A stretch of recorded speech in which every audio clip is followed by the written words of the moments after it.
pessoal, conforme estabelecido que as nossas aulas, a partir desse segundo momento em que está tendo essa pandemia de coronavírus, serão à distância, estamos iniciando aí nossa primeira aula à distância com o assunto planejamento financeiro, e se voltado a empresas, também é conhecido como planejamento empresarial, mas que também pode ser conhecido de uma forma geral como planejamento estratégico.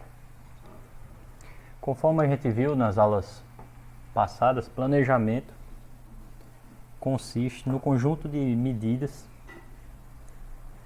que tomamos, que buscamos tomar, levantamos a necessidade para conseguir se atingir um determinado objetivo.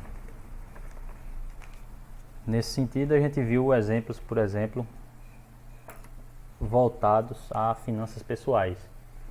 Quando vocês, daqui a 2 anos, podem estar querendo ter saúde financeira e para isso objetivam concluir seu curso e ingressar no âmbito profissional, seja em uma grande empresa, seja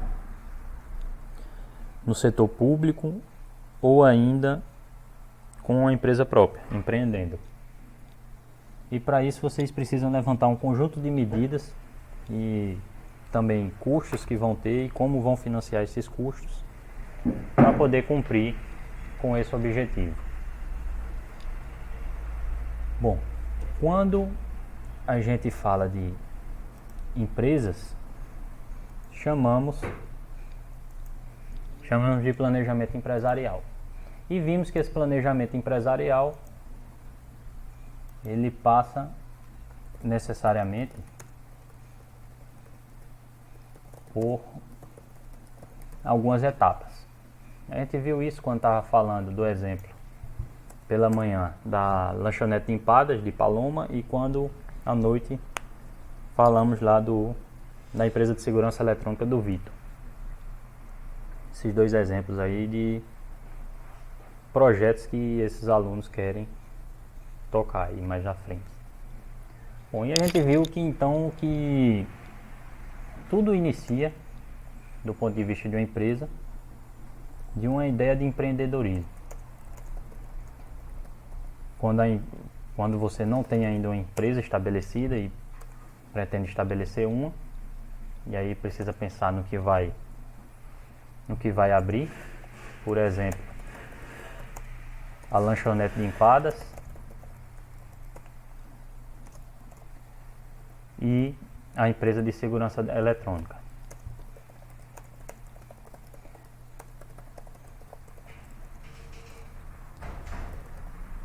Contudo, para empresas que já estão estabelecidas, a ideia de empreendedorismo pode ser a continuação das atividades, querendo apenas continuar fornecendo um produto e obtendo lucro com aquilo ali. Pode ser a expansão do nível de atividade da empresa, enfim. Bom, havendo um objetivo específico, nesse caso do ponto de vista de planejamento financeiro para uma empresa, seria ou uma ideia de empreendedorismo ou a continuação de uma atividade comercial ou ainda a expansão do nível de atividade de uma empresa. A partir dessa ideia de empreendedorismo, tem-se que pensar em uma expectativa de vendas ou uma previsão das vendas futuras. Quando a gente falou em sala de aula, tanto da lanchonete quanto da empresa de segurança eletrônica, a gente meio que tentou estipular formas de se estabelecer essa previsão de vendas futuras. É com base numa previsão de vendas que consegue-se saber qual é a matéria-prima requerida, quais são as máquinas e equipamentos necessários para poder oferecer aquele produto, aquele serviço, qual é a quantidade de mão de obra que deve ser empregada, qual é o imobilizado necessário. Enfim, a partir de uma expectativa de vendas, consegue-se construir o que chamamos de plano de produção. Nesse plano de produção estarão especificados, por exemplo, a matéria-prima necessária,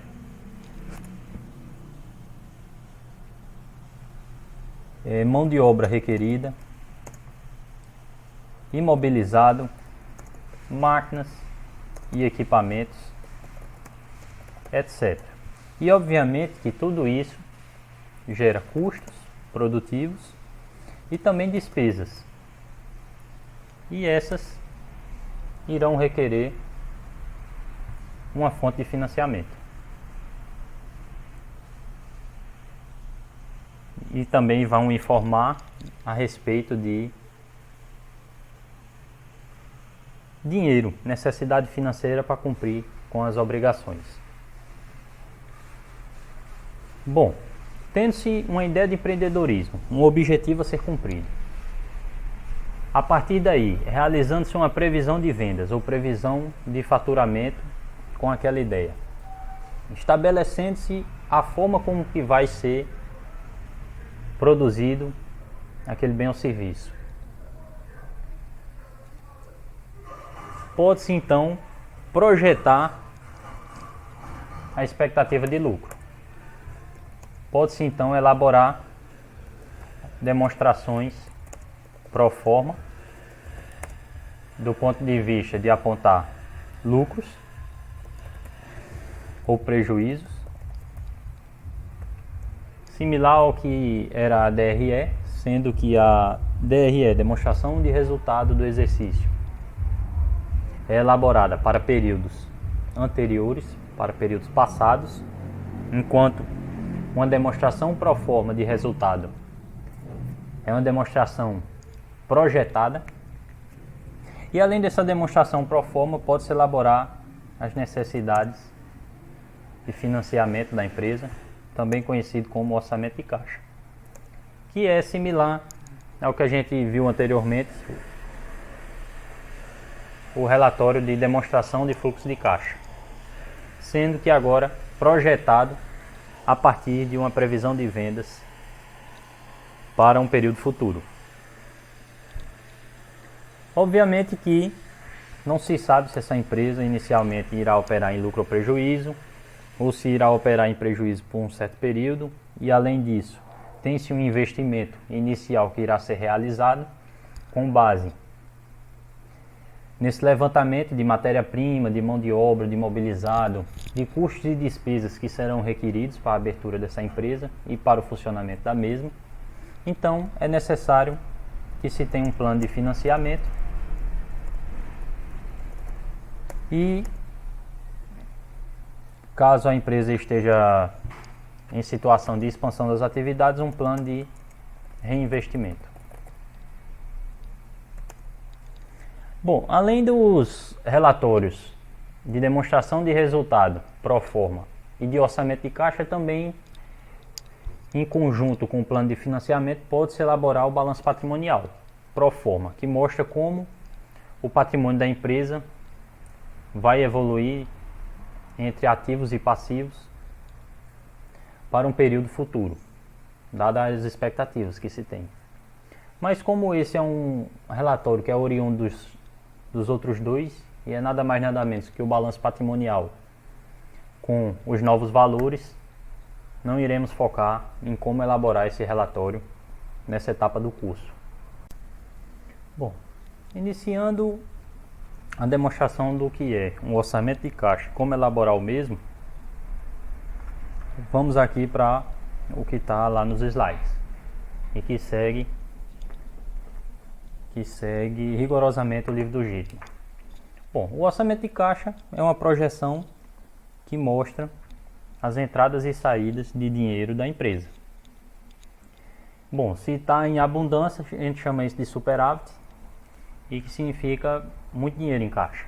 E se está em falta, a gente chama isso de déficit de caixa. Bom, normalmente empresas tendem a fazer um orçamento de caixa para um período de um ano, mas pode depender do setor em que a empresa está inserida. A gente falou em sala de aula, por exemplo, de usinas de cana-de-açúcar, empresas que dependem da matéria-prima. Cana-de-açúcar, que é uma matéria-prima cujo período de colheita da safra é em apenas 6 meses do ano. Então essa empresa precisa considerar a sazonalidade em seu planejamento, porque a expectativa de produção e de vendas durante 6 meses do ano é bem menor do que no período de safra. O faturamento da empresa no período de entre safra é diferente do faturamento da empresa no período de safra. Bom, aqui está um formato geral do que seria o orçamento de caixa. A gente vê que logo de cara está aqui os possíveis recebimentos que a empresa vai ter ao longo de um ano, de janeiro até dezembro. Além dos recebimentos, os possíveis desembolsos que a empresa vai ter. Desembolsos seriam os pagamentos que ela tem de efetuar.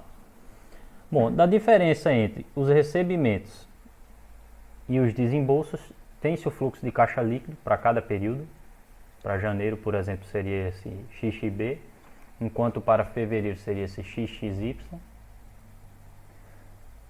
Bom, se vindo de um período anterior tem um determinado valor, uma certa quantidade, soma-se esse valor que está aqui e tem-se um saldo de caixa final. Se a empresa deseja sempre ter um saldo de caixa mínimo para precaução, para uso numa necessidade de emergência, que seria esse valor que está aqui nessa linha, a partir daí consegue-se da diferença entre o saldo de caixa final e do saldo de caixa mínimo, saber o valor do saldo excedente de caixa. Bom, isso obviamente vai sendo construído mês a mês, até ter-se uma projeção de orçamento de caixa para um período de um ano. Obviamente que isso parte de uma projeção de vendas. Em sala de aula a gente já viu como dá para se ter uma ideia de construir essa projeção de vendas. A empresa pode se basear em vendas passadas. Se você pretende iniciar uma empresa, você pode se basear nas vendas das empresas que já estão estabelecidas no setor, ou no nível de vendas dos concorrentes, ou ainda pode-se ter uma previsão de vendas com base em uma pesquisa de mercado, conforme o exemplo que a gente falou em sala de aula, para a empresa de empadas, em que a Paloma estimou que tem 100 alunos do curso de administração estudando pela manhã e que desses 100 alunos, pelo menos 70 saem todos os dias para ir comprar alimentos numa lanchonete ali próximo e que, portanto, são clientes em potencial. E como vimos no exemplo da noite, para a empresa de segurança eletrônica, Vitor poderia percorrer o bairro, visualizar casas que têm uma certa estrutura, uma boa estrutura, representando pessoas que têm um bom nível aquisitivo, mas que não têm câmeras e que, portanto, poderiam ser clientes em potencial da empresa de segurança eletrônica que o mesmo pretende abrir. Bom, é com base na projeção de vendas que o gestor financeiro vai projetar fluxo de caixa mensal e o desembolso que vai ter com custo e despesa previsto. Bom, pela projeção de vendas, o administrador também determina o ativo imobilizado e o quanto de financiamento é necessário. Bom, a projeção de vendas para grandes empresas, por exemplo, pode tomar como base indicadores econômicos, por exemplo, o PIB. Uma empresa feita a Petrobras deve levar em conta o nível de atividade econômica, o PIB, do país, já que isso necessariamente reflete se as famílias estão tendo poder aquisitivo para poder estar gastando dinheiro com transporte, gastando dinheiro com gasolina. Bom, o produto da empresa também pode afetar o mix e os tipos de método de projeção empregados. Bom, o que pode estar dentro dos recebimentos de uma empresa? Bom, os componentes mais comuns são vendas à vista, cobrança de contas a receber, que são as vendas a prazo, né? Outros recebimentos em dinheiro, e aí seria dinheiro que a empresa recebe que não é proveniente de vendas, por exemplo, alguns juros de algum capital que essa empresa tem em uma conta poupança, por exemplo. E quais são os exemplos de desembolso que uma empresa pode fazer? Bom, todo tipo de pagamento, né? Compra à vista para um ativo imobilizado, pagamento de fornecedores quanto à matéria-prima, pagamento de juros para empréstimos que foram realizados, pagamento de aluguéis, pagamento de dividendo ou de prolabore, que é a remuneração dos sócios, dos acionistas, folha de pagamento, que é a remuneração da mão de obra que está trabalhando na empresa, pagamento de amortização de empréstimos, que é aquela parcela do empréstimo que deve ser paga de tempos em tempos, conforme que foi estabelecido no contrato de empréstimo, e o pagamento de imposto. Bom, obviamente que um orçamento de caixa, muitas vezes, vai passar por incertezas. Como tudo na vida, nada é certo senão a morte, muitas vezes podem surgir situações que prejudicam o recebimento de um dinheiro pela empresa ou que elevam a necessidade de pagamento. Por exemplo, a empresa pode receber uma multa e por receber uma multa, ela precisa ter um dinheiro para fazer aquele pagamento, cumprir com aquela obrigação. Bom, o ideal é que se projete cenários para que a empresa tenha dinheiro, mesmo na situação mais adversa. Como tu faz isso? Bom, tu tem uma perspectiva de venda para um bom cenário, então tu consegue imaginar qual seria o pior cenário. Geralmente, um cenário neutro para a empresa é o que chamamos de ponto de equilíbrio, que é, eu acredito que vocês já viram isso em alguma outra disciplina, mas é aquele ponto em que as receitas e custos e despesas da empresa se igualam, de forma que a empresa consiga se manter em funcionamento. Bom, é fácil fazer isso por meio de planilha eletrônica. Bom, agora vamos aos exemplos. Eu estou trazendo aqui alguns exemplos de finanças pessoais, mas também exemplos para uma empresa, a indústria Colson, que são exemplos do livro do Gitman. Então, são exemplos para a elaboração de orçamento de caixa e da demonstração de resultado. O exemplo da indústria Colson. Bom, a indústria Colson é uma empresa do setor de defesa. Ela está desenvolvendo um orçamento de caixa para daqui a 3 meses, para os meses de outubro, novembro e dezembro. Suas vendas há 2 meses atrás, agosto e setembro, foram de 100 mil e de 200 mil reais, respectivamente. Então, ela meio que projetou para o ano seguinte, baseado no que viu de suas concorrentes, empresas assim do mesmo porte, os valores de 400 mil reais, 300 mil reais e 200 mil reais. Bom, historicamente, a Colson tem 20% de suas vendas à vista e 50% é a prazo, para se receber com 1 mês, e 30% é a prazo para se receber com 2 meses. Bom, em dezembro a empresa receberá um dividendo de 30 mil por conta de ações de uma subsidiária.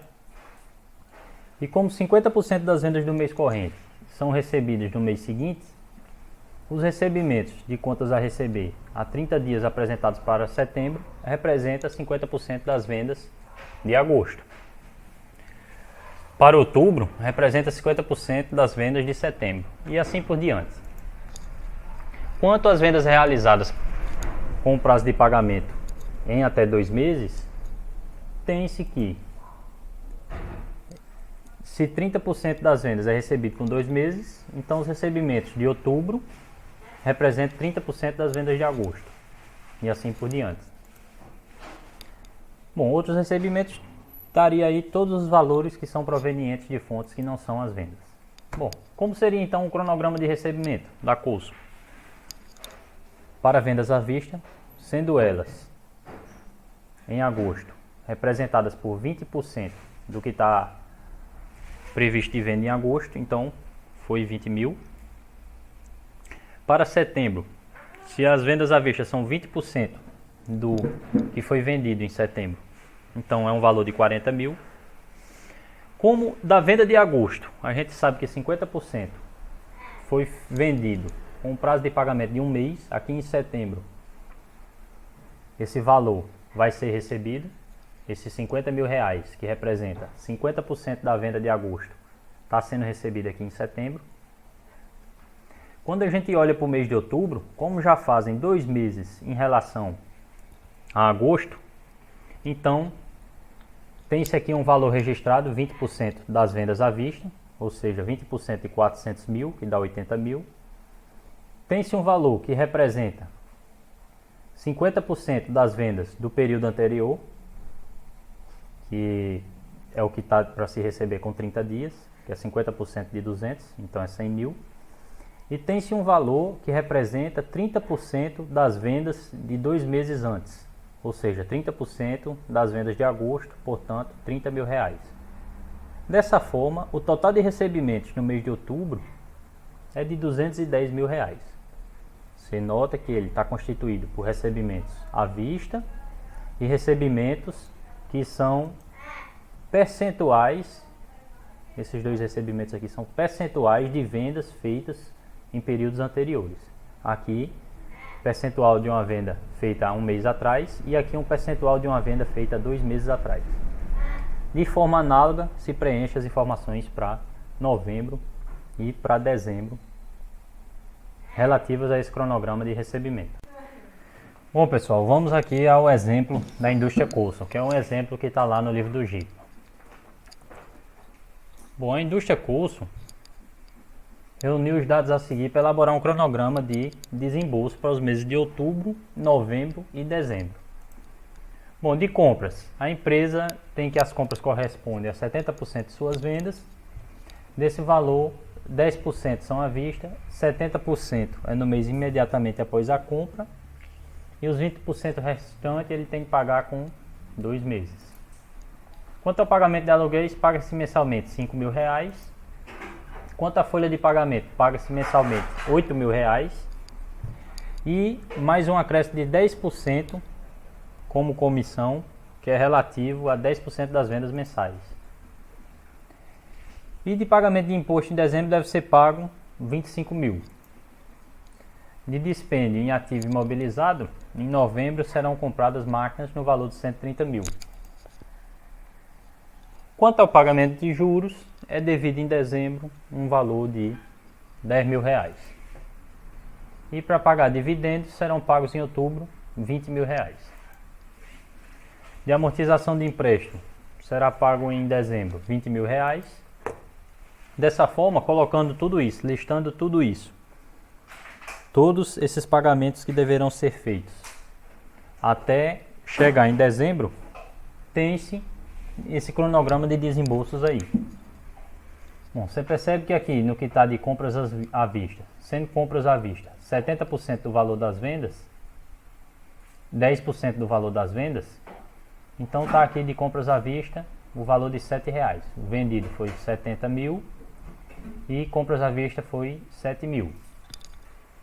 O que deverá ser pago no longo prazo, em até 30 dias, é 70% desse valor. Como isso será pago no mês seguinte, esse valor de 70% de 70 aparece aqui em setembro, que é equivalente a 49 mil. Já com 60 dias, o que deverá ser pago com 60 dias representa 20% do que é vendido hoje e, portanto, vai aparecer aqui 14 mil, que é 20% de 70 mil. Aparece 2 meses depois. Bom, o pagamento de aluguel é mês a mês. Como a ideia aqui é elaborar o cronograma a partir de outubro, então está aparecendo a partir daqui, ó, 5 mil mês a mês. Folha de pagamento está aqui, ó, 48 mil em outubro, 38 mil em novembro e 28 mil em dezembro. Por que esse valor varia? Porque conforme está dizendo no enunciado desse exemplo, A folha de pagamento depende, tem um valor fixo, mas depende também de 10% das vendas, como uma forma de comissão. Pagamento de imposto. Aqui nesse mês não tem nada ainda, só vai ser devido imposto lá em dezembro, conforme está no enunciado da questão. Dispêndio imobilizado. Está sendo anunciado na questão que isso foi investido apenas em novembro, então vai estar aparecendo aqui em novembro os 130 mil que foi gasto com isso. Pagamento de juros. Foi pago em dezembro, 10 mil, então está aqui aparecendo. Pagamento de dividendo em dinheiro. Foi pago em outubro, deverá ser pago em outubro, então está aqui aparecendo aqui os 20 mil. Amortização de empréstimo deverá ser paga em dezembro, e está aparecendo aqui em dezembro os 20 mil. Essas informações de quando algumas coisas estão sendo pagas, está aparecendo tudo no enunciado da questão. Dessa forma, o total de desembolso, ou seja, o total que deverá ser pago em outubro, que é a soma de toda essa coluna aqui, é de 213 mil reais. Para novembro, é 418 mil reais. E para dezembro, é 305 mil reais. Novamente, repetindo, qual é a importância de saber de um cronograma como esse? Se a empresa sabe que em determinado mês, por exemplo aqui outubro, tem-se uma necessidade de pagamento muito maior do que nos demais períodos, a empresa tende a tentar fazer uma reserva para cobrir esse pagamento aqui, caso não haja uma boa venda. E caso essa reserva não seja possível, tende a se procurar uma fonte de financiamento para o valor que ficar remanescente em relação ao que se obteve de receita. Note que aqui a gente tem o orçamento de caixa da indústria Coulson. Bom, se a gente nos slides anteriores levantou todos os recebimentos que a empresa terá e todos os pagamentos que ela deverá realizar nos meses de outubro, novembro e dezembro, então a gente consegue juntar esses recebimentos com os pagamentos que devem ser feitos e montar o que se chama de orçamento de caixa mês a mês. Para esse caso aqui, analisando o mês de outubro, a gente percebe que da diferença entre recebimento e o que deverá ser pago, há um fluxo de caixa líquido de R$3. Ou seja, menos R$3, né? O que está entre parênteses é porque é negativo, um valor negativo. Então a empresa, nesse mês, necessitará de R$3.000 para fechar as suas contas. Bom, somado que inicialmente a empresa tinha um valor em caixa de R$50.000 sobrando, R$50.000 para fazer frente a esse tipo de despesa que viesse a aparecer, ela vai ficar com saldo de caixa de 47 mil.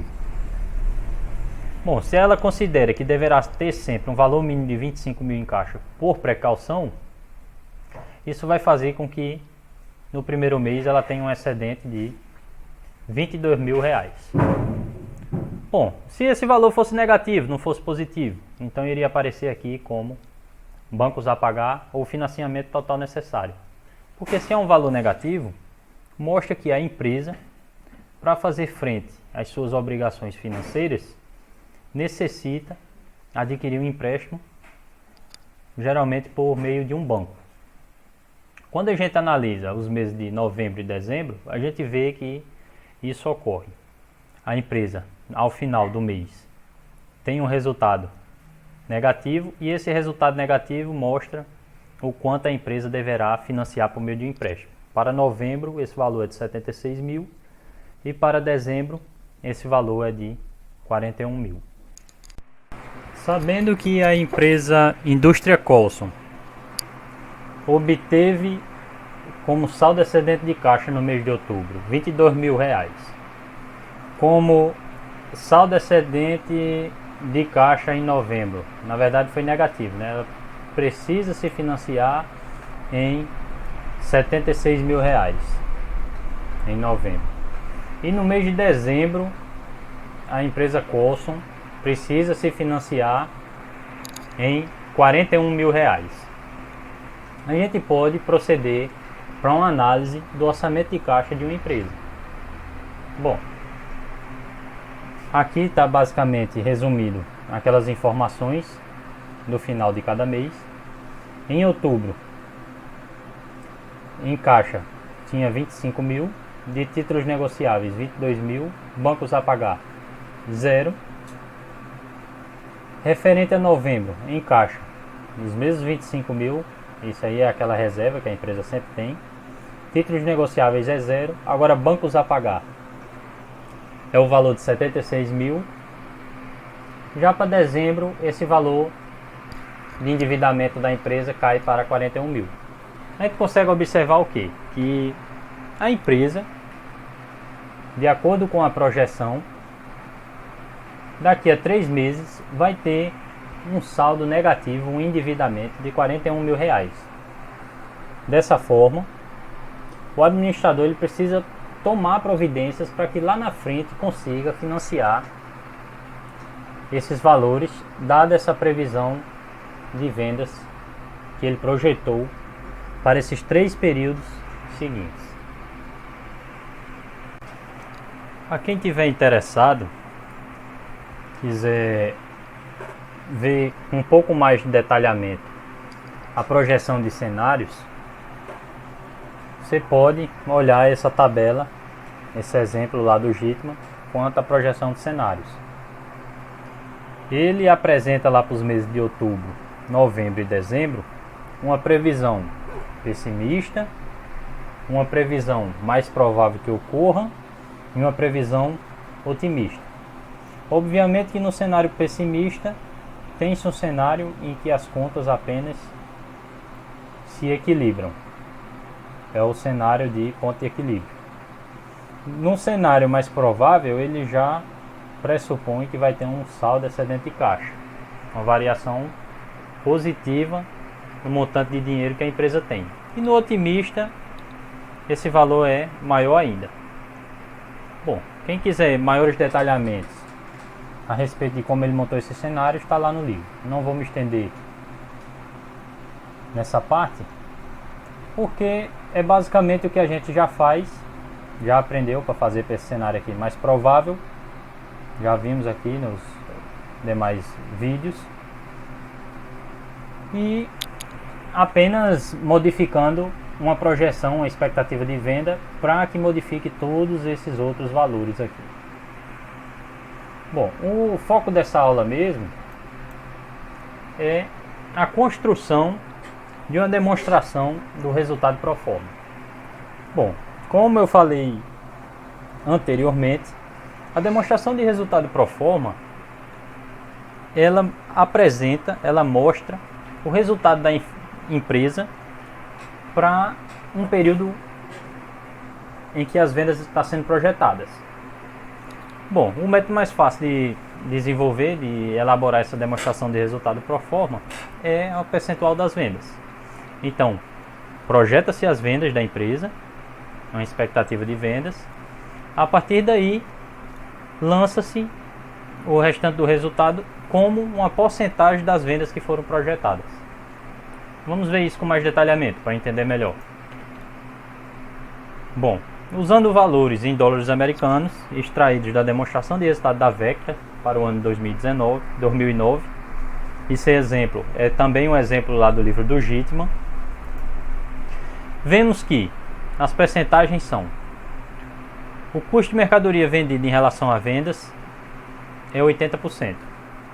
Então, os custos da empresa em relação ao que está se tendo de expectativa de vendas, uma expectativa de 100 mil de vendas, é de 80%. O que se tem de expectativa de despesa operacional é 10% do total das vendas. E o que se tem de expectativa de despesa financeira, juros, constitui 1% do total das vendas. E os outros 9% do total das vendas? Bom, provavelmente é o lucro do período que está sendo projetado. Bom, vamos aqui para a demonstração de resultado, para tentar compreender melhor.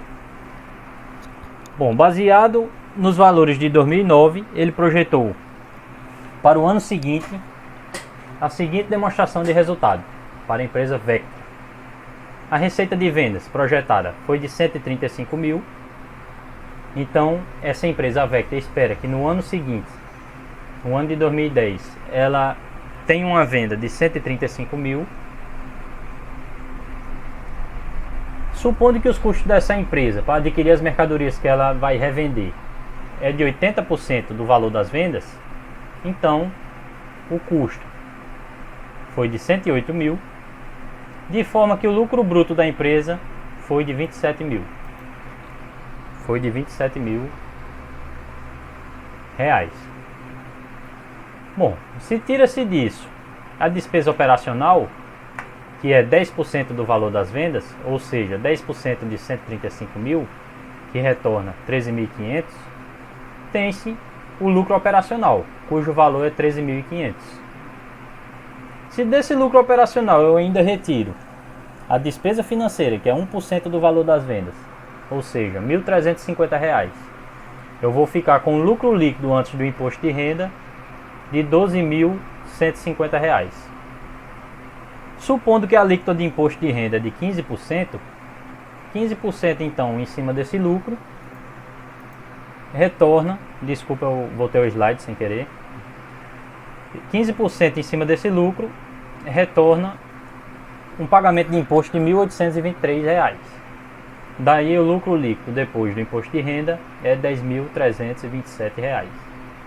Bom, se foram distribuídos para os acionistas 4 mil, então ficou retido pela empresa R$ 6.327. Bom, essa aqui é uma projeção que a Vectra Manufacturing fez no ano de 2009 para o ano de 2010, baseado em uma expectativa de vendas e sabendo que o custo, despesa operacional, despesa financeira constitui um percentual dessas vendas, conseguiu-se fazer uma projeção de lucro da empresa, uma projeção de lucro depois de pagamento de impostos e uma projeção de lucro depois da distribuição de dinheiro para os acionistas.